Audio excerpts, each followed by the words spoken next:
Welcome to the Rim Break Rodeo. We hope this video helps. You begin by choosing a reputable VPN provider and signing in. Pick a plan that covers device count and needed features. Install the official app for your operating system and grant required permissions.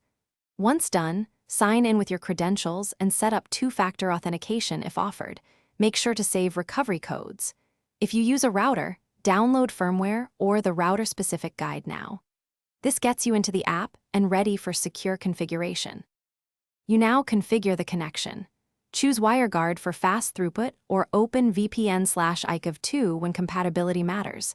The protocol affects speed and security. Pick a server location based on your goal, nearby for best latency, country-specific for content, or a privacy-focused jurisdiction.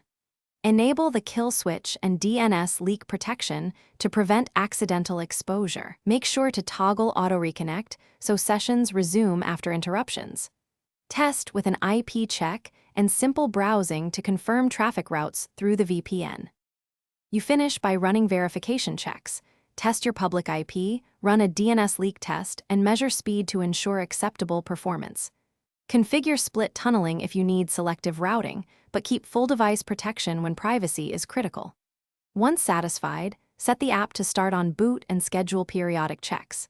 If the VPN fails to connect, restart the app and device, switch protocols, try a nearby server, and make sure no local firewall blocks the client. Contact support with logs if problems persist. Thanks for watching. Consider subscribing if we helped you.